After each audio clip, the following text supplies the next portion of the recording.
capítulos 9 e 10. Capítulo 9. Dois lindos casos. Não se demorou o alienista em receber o barbeiro. Declarou-lhe que não tinha meios de resistir e, portanto, estava prestes a obedecer. Só uma coisa pedia, é que o não constrangesse a assistir pessoalmente à destruição da Casa Verde. «Engana-se, Vossa Senhoria?» disse o barbeiro, depois de alguma pausa. «Engana-se em atribuir ao governo intenções vandálicas. Com razão, ou sem ela, a opinião crê que a maior parte dos doidos ali metidos estão em seu perfeito juízo. Mas o governo reconhece que a questão é puramente científica e não cogita em resolver com posturas as questões científicas. Demais, a Casa Verde é uma instituição pública. Tal a aceitamos das mãos da Câmara dissolvida.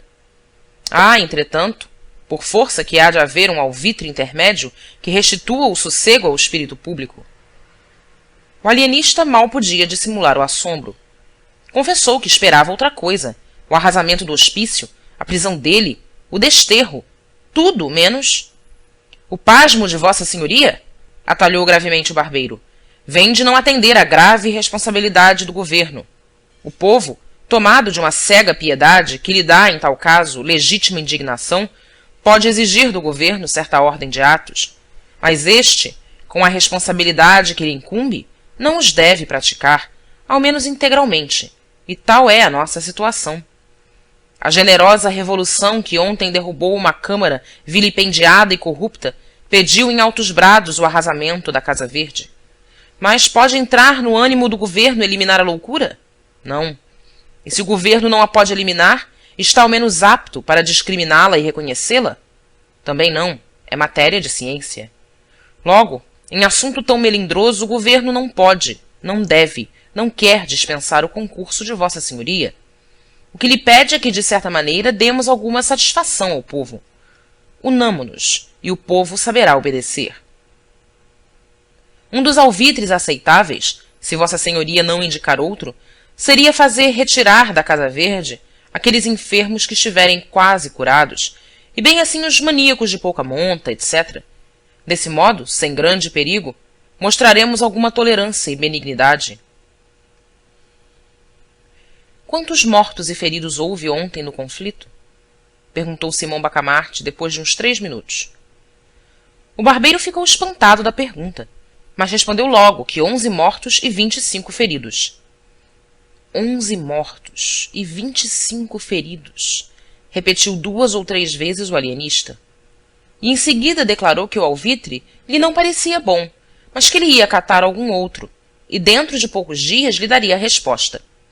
E fez-lhe várias perguntas acerca dos sucessos da véspera, ataque, defesa, adesão dos dragões, resistência da Câmara, etc., ao que o barbeiro ia respondendo com grande abundância, insistindo principalmente no descrédito em que a Câmara caíra. O barbeiro confessou que o novo governo não tinha ainda por si a confiança dos principais da vila, mas o alienista podia fazer muito nesse ponto. O governo, concluiu o barbeiro, folgaria se pudesse contar, não já com a simpatia, senão com a benevolência do mais alto espírito de Itaguaí e seguramente do reino. Mas nada disso alterava a nobre e austera fisionomia daquele grande homem, que ouvia calado, sem desvanecimento nem modéstia, mas impassível, como um deus de pedra.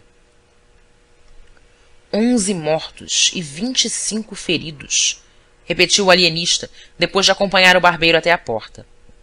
Eis aí 2 lindos casos de doença cerebral. Os sintomas de duplicidade e descaramento deste barbeiro são positivos. Quanto à toleima dos que o aclamaram, não é preciso outra prova além dos 11 mortos e 25 feridos. 2 lindos casos. «Viva o ilustre Porfírio!» bradaram umas 30 pessoas que aguardavam o barbeiro à porta.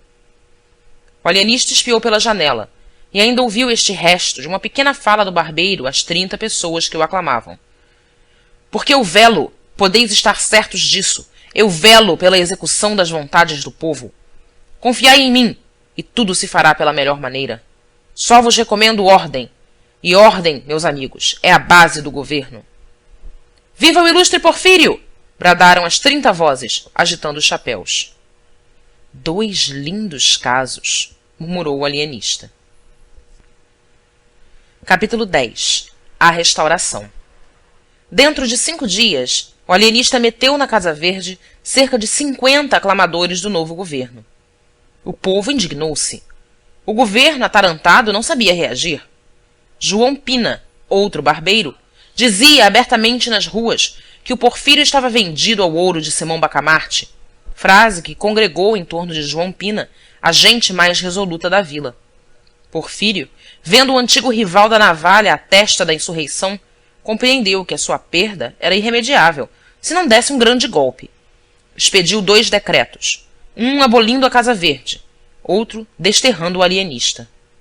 João Pina mostrou claramente, com grandes frases, que o ato de Porfírio era um simples aparato, um engodo em que o povo não devia crer. 2 horas depois, caía Porfírio, ignominiosamente, e João Pina assumia a difícil tarefa do governo. Como achasse nas gavetas as minutas da proclamação, da exposição ao vice-rei e de outros atos inaugurais do governo anterior, deu-se pressa em os fazer copiar e expedir, acrescentam os cronistas. E, aliás, subentende-se que ele lhes mudou os nomes, e onde o outro barbeiro falara de uma câmara corrupta, falou este de um intruso eivado das más doutrinas francesas e contrário aos sacrossantos interesses de sua majestade, etc. Nisto, entrou na vila uma força mandada pelo vice-rei e restabeleceu a ordem. O alienista exigiu desde logo a entrega do barbeiro Porfírio, e bem assim a de uns 50 e tantos indivíduos, que declarou mentecaptos. E não só lhe deram esses, como afiançaram entregar-lhe mais 19 sequazes do barbeiro, que convalesciam das feridas apanhadas na primeira rebelião. Este ponto da crise de Itaguaí marca também o grau máximo da influência de Simão Bacamarte. Tudo quanto quis, deu-se-lhe. E uma das mais vivas provas do poder do ilustre médico, achamo-la na prontidão com que os vereadores, restituídos a seus lugares, consentiram em que Sebastião Freitas também fosse recolhido ao hospício. O alienista, sabendo da extraordinária inconsistência das opiniões desse vereador, entendeu que era um caso patológico e pediu-o. A mesma coisa aconteceu ao boticário. O alienista, desde que lhe falaram da momentânea adesão de Crispim Soares à rebelião dos canjicas, comparou-o à aprovação que sempre recebera dele, ainda na véspera, e mandou capturá-lo. Crispim Soares não negou o fato, mas explicou-o dizendo que cedera a um momento de terror ao ver a rebelião triunfante, e deu como prova a ausência de nenhum outro ato seu, acrescentando que voltara logo à cama, doente. Simão Bacamarte não o contrariou. Disse, porém, aos circunstantes que o terror também é pai da loucura e que o caso de Crispim Soares lhe parecia dos mais caracterizados. Mas a prova mais evidente da influência de Simão Bacamarte foi a docilidade com que a Câmara lhe entregou o próprio presidente. Este digno magistrado tinha declarado, em plena sessão, que não se contentava, para lavá-la da afronta dos canjicas, com menos de 30 almudes de sangue, palavra que chegou aos ouvidos do alienista por boca do secretário da Câmara, entusiasmado de tamanha energia. Simão Bacamarte começou por meter o secretário na Casa Verde, e foi dali à Câmara, a qual declarou que o presidente estava padecendo da demência dos touros, um gênero que ele pretendia estudar com grande vantagem para os povos. A Câmara, a princípio, hesitou, mas acabou cedendo. Daí em diante, foi uma coleta desenfreada. Um homem não podia dar nascença ou curso à mais simples mentira do mundo, ainda daquelas que aproveitam ao inventor ou divulgador que não fosse logo metido na Casa Verde. Tudo era loucura. Os cultores de enigmas, os fabricantes de charadas, de anagramas, os maldizentes, os curiosos da vida alheia, os que põem todo o seu cuidado na tafularia, um ou outro almotacé enfunado, ninguém escapava aos emissários do alienista. Ele respeitava as namoradas e não poupava as namoradeiras, dizendo que as primeiras cediam a um impulso natural e as segundas a um vício. Se um homem era avaro ou pródigo, ia do mesmo modo para a Casa Verde. Daí a alegação de que não havia regra para a completa sanidade mental. Alguns cronistas creem que Simão Bacamarte nem sempre procedia com lisura e citam, em abono da afirmação, que não sei se pode ser aceita, o fato de ter alcançado da Câmara uma postura autorizando o uso de um anel de prata no dedo polegar da mão esquerda a toda pessoa que, sem outra prova documental ou tradicional, declarar-se ter nas veias 2 ou 3 onças de sangue godo. Dizem esses cronistas que o fim secreto da insinuação à Câmara foi enriquecer um ourives, amigo e compadre dele. Mas, conquanto seja certo que o ourives viu prosperar o negócio depois da nova ordenação municipal, não é menos que essa postura deu à Casa Verde uma multidão de inquilinos, pelo que não se pode definir, sem temeridade, o verdadeiro fim do ilustre médico. Quanto à razão determinativa da captura e aposentação na Casa Verde de todos quantos usaram do anel, é um dos pontos mais obscuros da história de Itaguaí. A opinião mais verossímil é que eles foram recolhidos por andarem a gesticular, à toa, nas ruas, em casa, na igreja. Ninguém ignora que os doidos gesticulam muito. Em todo caso, é uma simples conjetura. De positivo, nada há. Onde é que este homem vai parar? Diziam os principais da terra. Ah, se nós tivéssemos apoiado os canjicas! Um dia de manhã, dia em que a Câmara devia dar um grande baile, a vila inteira ficou abalada com a notícia de que a própria esposa do alienista fora metida na Casa Verde. Ninguém acreditou. Devia ser invenção de algum gaiato. E não era. Era a verdade pura. Dona Evarista fora recolhida às 2 horas da noite. O padre Lopes correu ao alienista e interrogou-o discretamente acerca do fato. Já há algum tempo que eu desconfiava, disse gravemente o marido.